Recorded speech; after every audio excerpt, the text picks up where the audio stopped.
You're listening to the Easy Feed Podcast, episode number 17, Lunchboxes. Hi there, I'm Karina Savage, and with over 20 years experience feeding children, including my own, I've learnt all the secrets that busy mums need to get their children eating better and actually enjoying healthy foods. So a huge welcome to the Easy Feed Podcast. Welcome back. It's so good to have you here. Today, I'm talking about something that is very timely, lunchboxes. This week, most of Australia has gone back to school, and if your children are of school age, then congratulations.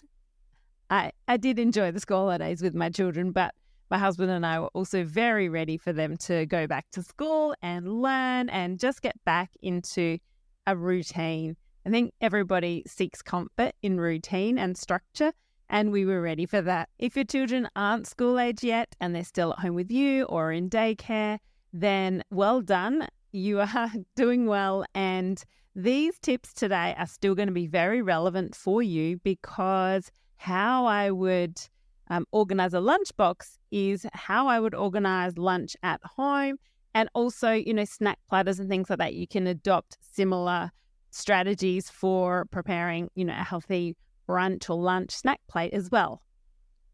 Over the past week, as I've been scrolling back through old images of my children's lunch boxes from when my daughter was in, kindergarten or reception, year one, moving through to she's now year 6, I've realised that the lunchbox has evolved over this time. When my kids were younger, and by this I mean probably, 5, 6 years of age, I was able to get more plant foods into them and less of the junky, snacky treats that they want. And as they get older, they start to see what other kids are having at school, and the requests for the tiny teddies, the Oreos, the shapes, the burgerings, all of those, more junky foods, those requests increase. So I've definitely noticed the percentage of the lunchbox that was fruit and vegetables, especially vegetables. Whilst they are still in the lunchbox, there is definitely an increase of those other treat foods. Obviously, I still try and keep them balanced, but I've definitely noticed that it's evolved. So perhaps, when they were younger too, they only had maybe one snack for morning tea, whereas now they have 2. I must say I still try to put, as many veggies in, but I feel like maybe it's just because they are eating more carbs because they're hungrier. There are more of those carby foods in there rather than being, 50% plant-based. So I think you'll just notice that as your children get older, the lunchbox will evolve. And for as long as you can keep the sugar and the treats out or to a minimum, then amazing. But it will change as they get older and the requests will come. So if you have 2 or 3-year-olds, then enjoy this time and perhaps be prepared for when they are a bit older and those requests start coming. I think it's also very important to mention that lunch boxes will be very different for different families. So some families have 2 working parents that are very, very busy and don't have much time or any time to prepare lunch boxes. And sometimes lunch boxes can't even be put together on the morning of. They need to be put together the night before, or, cheese sandwiches frozen at the beginning of the week. So lunch boxes will be very different for different families, and there's absolutely no judgment. This is totally fine. If you can't put together, and in fact, I should say, no one should strive to put together that Instagrammable style lunchbox, because I don't think that's real life. We don't need to be aiming for perfection. We just need to be aiming for good food that our children will enjoy and eat. It really just needs to be a mix of these key things that I talk about in a sec. But at the end of the day, if you're not ticking off all of the areas that I do talk about in a sec, just remember that there are 5 to 6 opportunities each day for a child to eat. And if it's not possible to get, say, healthy fats into their lunchbox, don't stress, because you can Give them healthy fats at other parts of the day so we can top up at other parts of the day if needed. And that does take the pressure off getting everything in to the school day or the lunchbox. Or, as I said, sometimes I say the same thing for dinner. If they're not eating, everything at dinner, that's okay. We can make up for it at other parts of the day. And this is where often I say snacks are so important because they can really top up those nutrients that may be missing from other main meals such as lunch or dinner. I always like to talk about a nutritionally balanced week rather than a nutritionally balanced day. So do your best, but at the end of the day, they have to eat it and like it too. Or I should have probably said like it and eat it too. And you would rather them have something in their stomach than they throw it all in the bin at school and because they don't want to eat it and then they're hungry. And then they have no carbohydrates in their system and their brain doesn't have any fuel to learn and concentrate. So it needs to really be a compromise between what is healthy and what they will eat. And that balance for me, anyway, has changed slightly as my children have moved from, preschool kindies through to middle and upper primary. But at the end of the day, those core components are still there. And that's what we really want to be focusing on.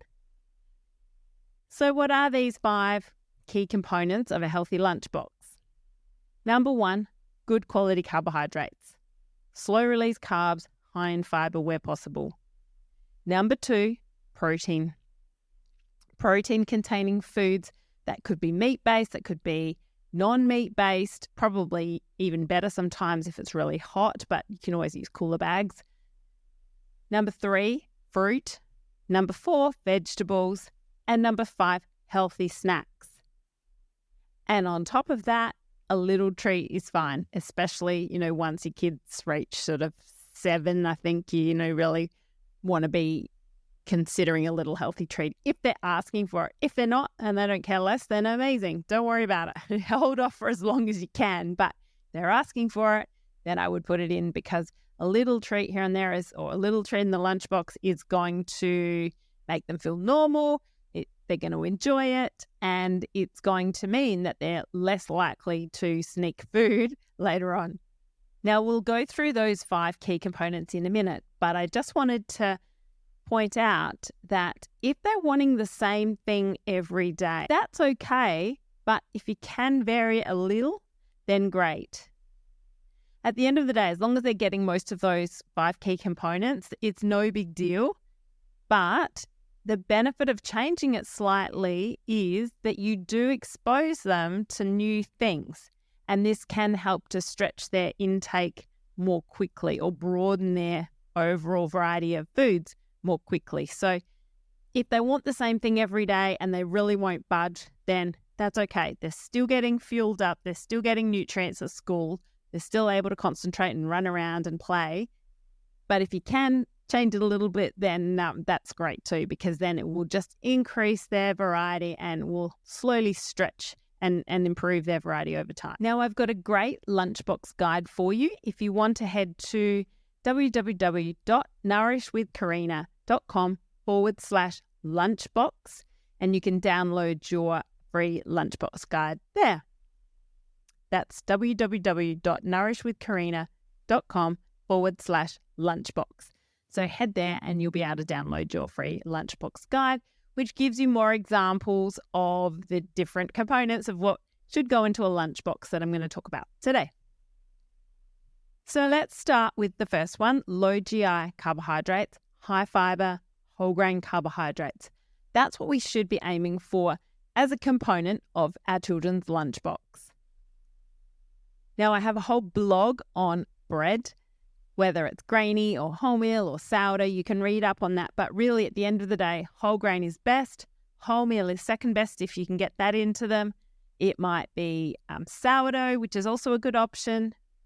If they don't like bready things, you could try like a whole grain or wholemeal wrap.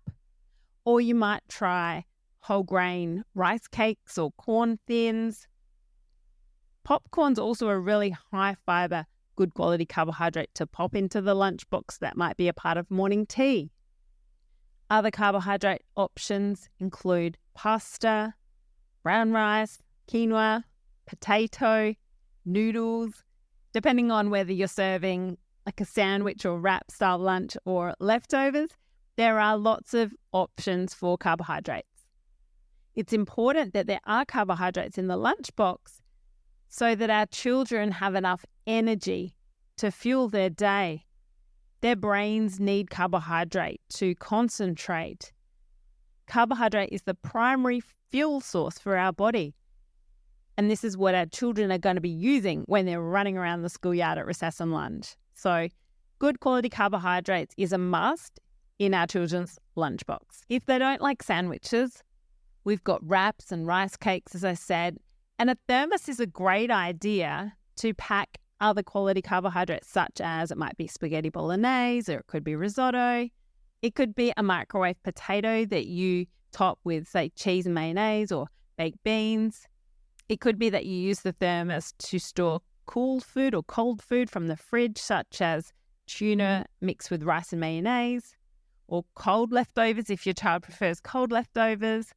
It might be edamame that you pull out the freezer and you pop a bit of salt on and you pop into a thermos, or it might be sushi that you store in a cold thermos. So thermoses will typically operate as both hot or cold. For a thermos that you want to store hot food in for the day, I would always pour boiling water into that thermos and let it sit for a few minutes to heat up. Then heat up your leftovers, then tip out the boiling water and then pop your leftovers in and seal it up. For storing cold food in the thermos, I would pop the food in the thermos and then pop it in the fridge or the freezer if you were really time poor, just to chill it right down, and then pop it in the lunchbox from there. So really depends on whether you want to take it hot or cold, but you can use a thermos for both, and it can certainly increase the variety of foods that a child can take to school. If we talk now about protein is a component of the lunchbox that I think I've struggled with protein with my daughter, especially in the lunchbox. And it's really because she hasn't really loved a whole lot of meat in her lunchbox. And to be honest with you, I cannot stand the pork industry and ham and bacon, and from a personal perspective, the cruelty that occurs there. So I avoid ham and bacon. But even, chicken and things like that, I've struggled to get into the lunchbox. And then, some people worry about, if it gets warm, food safety. So certainly chicken is a great option if you pop shredded chicken in with lettuce and mayonnaise into the lunchbox. Or you might do eggs. Eggs are a great option. You can mash them up with mayonnaise. You can pop a bit of curry powder in them if you think your child will like that, if they've got more mature tastes. You can pop them in as hard-boiled eggs whole if they like them that way, or you can include egg in a zucchini slice or something like that in a baked good. Other options that are more vegetarian-based, we have chickpeas. So chickpeas are really nutritious. They can be in the form of, they can be whole, or you can do 4-bean mix, which is a mixture of legumes. You can do hummus, which is a great option, and you can get little individual portions there to pop into the lunchbox. Tuna is another great protein to add into the lunchbox, and it can be either mixed with mayonnaise as a sandwich, or it could be served with rice, in a cold thermos. You've also got nut-free peanut butter, and these are made generally with either chickpeas or soy. Some of them are called Wow Butter He Not. And also School Safe is another name of one. The other way to increase your child's intake of protein in the lunchbox, and certainly this is what I relied upon for many years with my daughter, who really struggled to get enough protein into her lunchbox, or I struggled to get it in because she wouldn't eat it. I used my black bean brownie, which is an amazing recipe loaded in protein. It's got a tin of black beans, it's got 3 eggs, so it's a really rich source of protein. And it's a great way to boost the protein content of your child's lunchbox. Moving on to fruit and vegetables. With fruit, really any fresh fruit is fantastic. Skin on where possible. And the reason for this is because it's higher in fiber and also phytochemicals and nutrients that sit just inside the skin. So with fruits such as apples and pears, we really should leave the skin on where possible. And a good little tip, probably more so for home with apples, is to leave the skin on and then finely slice them in rounds and call them apple chips. And it's just a really good way, especially if you've got younger children, to try to increase the acceptance of skin on apples. If your children are bringing their fruit home, then do try offering it in different ways, such as chopped fruit, or you might pop it onto skewers, and that could be fun, or try different shapes. Now, again, for the really time poor mum, this is not something that you need to do. It's just a strategy to try to increase your child's acceptance of fruit if you're really struggling to get them to eat it. And look, at the end of the day, you can always send in vegetables instead of fruit if they prefer vegetables. Which leads me on to vegetables. For vegetables, I would encourage you to include 2 to 3 different coloured vegetables in their lunchbox every single day. And this is something that I've been really consistent with my children throughout their childhood. And the reason is because I really wanted them to get used to having colour in their lunchbox all the time. Whether they ate it or not, I wanted them to have it there. And they have gotten better, and it has stretched their intake because of that repeated exposure. And it can be a really tiny amount to start with. If your child's super fussy, have a tiny amount to start with. If they're really, really, really reluctant to try anything, put something the size of your thumbnail in there, like 1 olive, half a cherry tomato. So put a tiny amount of vegetable in there, but a couple of different options to try to increase acceptance and just to build that exposure. You can also hide them in muffins, hide them in different, there's plenty of recipes out there with hidden vegetables, and certainly I've got them in my membership as well.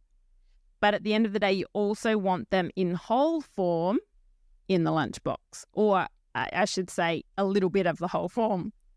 Might be a tiny bit of diced capsicum and a bit of carrot, and try carrot in different ways. Don't just give them thinly sliced carrot. Maybe try grated carrot. Maybe try carrot rounds. Maybe try carrot that has been finely peeled with a toothpick poked through it to make it a bit more fun. Again, if you don't have the time, don't stress. But that's another option. So trying different versions of the same vegetable can really make a difference and make it fun and just change their mindset, change their thinking. And that can be all you need to do. And then voila, that vegetable's in their repertoire and you're celebrating quietly. You might try dried vegetables. So you might try dried broccoli or dried cauliflower. There's plenty of dried vegetables out there. Just watch the sodium content. So look at the sodium per 100 grams there. You might try dried fava beans. And remember those legumes like the baked beans and things like that. They do also count as vegetables. They are rich in fibre. They are rich in nutrients. We do want to try to put some fresh coloured veggies in there as well, though, where possible. At the end of the day, making it fun, if possible, can increase their acceptance. So if there's any way you can make it fun, then go for it.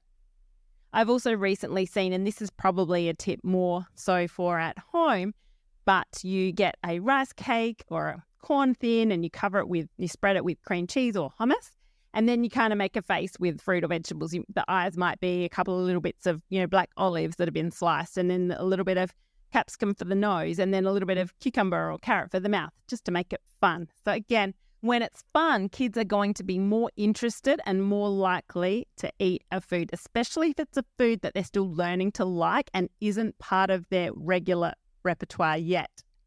Okay, let's move on to the 5th one now, which is healthy fats.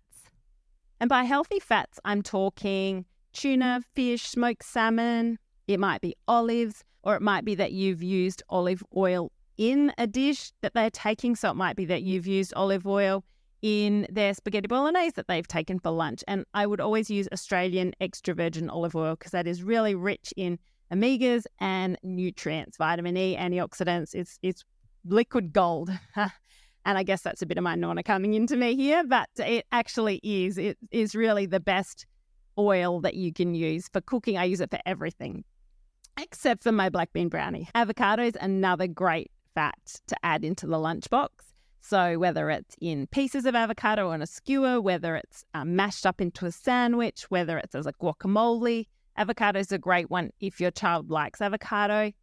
Otherwise, we've got seeds. Now, we can't send nuts, but we've got seeds. So we've got sesame seeds and tahini, and that's often in hummus actually.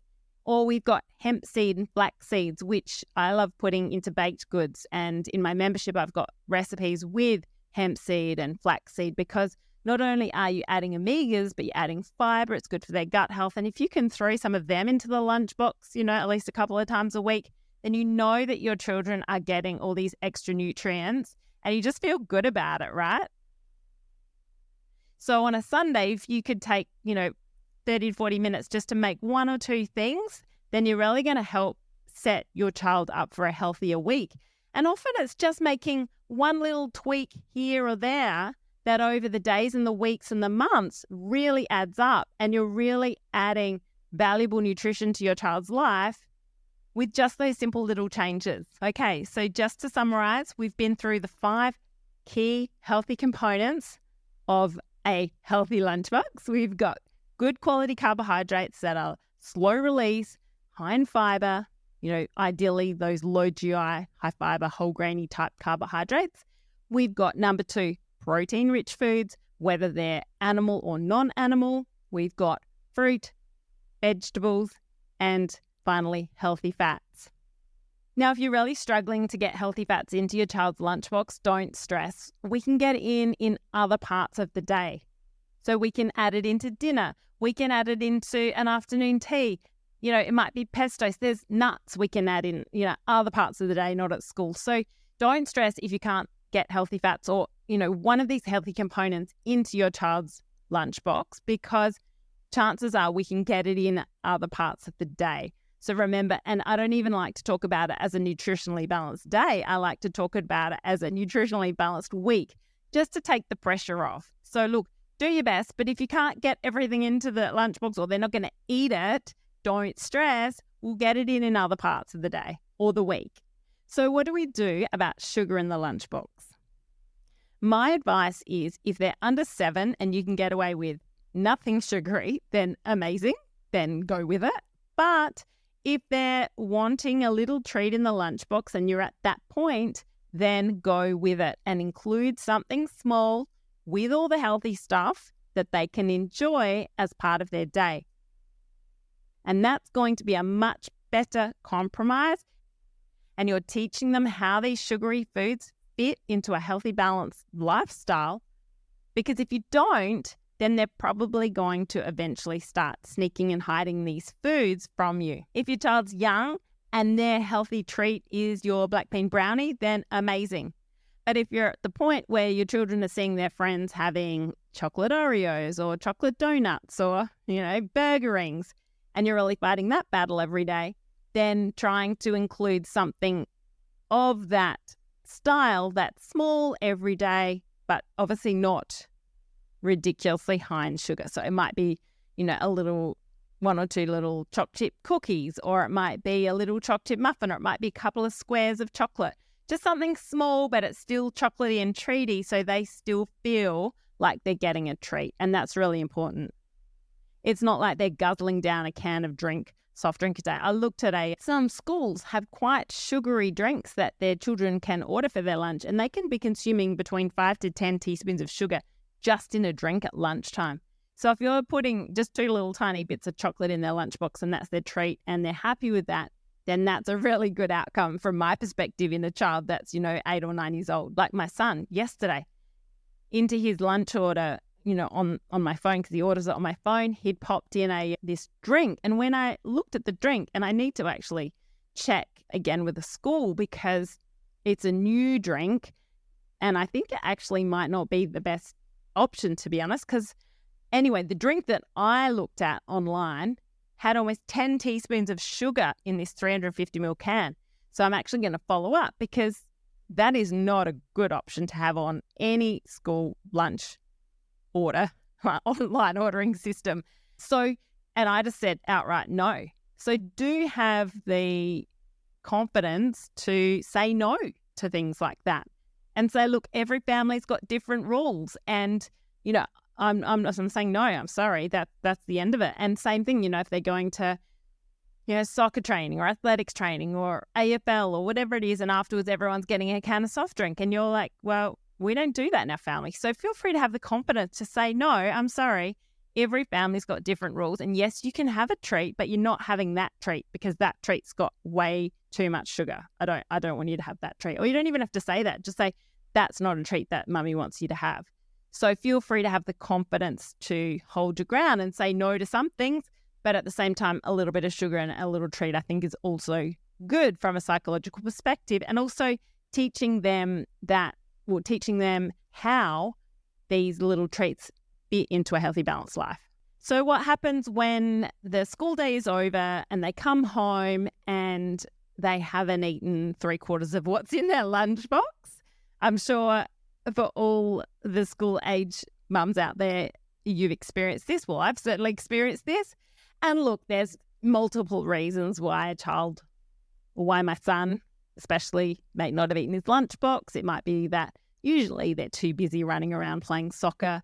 Sometimes they're not hungry, but most of the time they've either run out of time, their allocated eating time, but basically that's an excuse because he wanted to go and play. And then in that situation, you say, buddy, okay, well, let's have a go at this now. And then after, you can still have some afternoon tea. So I think a really good strategy, and it's something that I'm trying to be consistent with, and it also reduces food waste, right? But it increases their nutrition because they're actually eating the nutritious lunch that you've given them and wasting less food. And really trying to get into that habit of, as soon as you get home, grab your lunchbox container, pop it on the counter, unpack it. And if there's anything in there, then let's have a go at eating that before afternoon tea. Now, look, that's gold standard. That's, in an ideal world, but it doesn't always happen, especially when you get home and you're busy and you rush off to the next thing. And then they're eating, all these more junky foods. And then at 9 o'clock that night, when you're unpacking their lunchbox, you find the lunchbox with all the veggies and all the good stuff is still there. And you're like, so annoying. So if you can do that, I think it's a really good habit to get into, because then it also reinforces to them that it's important to you that they eat that. And it's just, I guess, a gentle, subtle, positive reinforcement. But then they are eating it as part of their afternoon tea. So you're getting more goodness into them before they then have the other afternoon tea. And again, I've got lots and lots of tips on afternoon tea, and I've got a free healthy snacks list as well, which can be downloaded, and I'll put that in the show notes, the link to that as well. In summary, lunchboxes will evolve as your child gets older, and that's okay. We've got to adapt, we've got to adjust, but try to remember those 5 key healthy components and hold on to them as much as possible, plus the little healthy treat, which I always like to include. And that's because my children are older now. Okay, so they're year 4, year 6. If they were in, kindergarten or year 1, then I'd probably be putting those treats in less often. So I think it really is age specific. And if you can get away with none of those, and as I said, the treat is a black bean brownie, then amazing. Hold on to that for as long as you can. There's going to be different standards and different rules for each family, and that's totally fine. I respect that. And also, there's going to be different amounts of time that different families have. So some parents will have literally no time in the morning, and they're going to have to prepare, as I said, at the beginning of the week, they're going to have all their veggies chopped up. They're going to have to grab packets out the cupboard, and that's okay. That's real life, survival. And then if you've got a bit more time, then great. Then you can, have a bit more of a play with different things, and some of those things I talked about today. But there is no judgment. As long as those kids have some food in their bellies at school to get through the school day, that is priority number 1. So there is no judgment if it's just a basic sandwich and an apple and a muesli bar. That's what I had, right, when we went to school. Things have changed so much these days, and sometimes it almost becomes impossible to keep up with the standards. So don't feel that you have to provide an Instagrammable lunchbox, because you absolutely don't. It needs to be a really good compromise between those 5 key healthy components and what your child will eat. So I hope that's been helpful for you and given you some tips for the lunchbox. Please send me a message on Instagram if you've got any comments about this podcast, and please leave me a review so that we can get this podcast out to more and more parents out there. Have a beautiful week, and bye for now.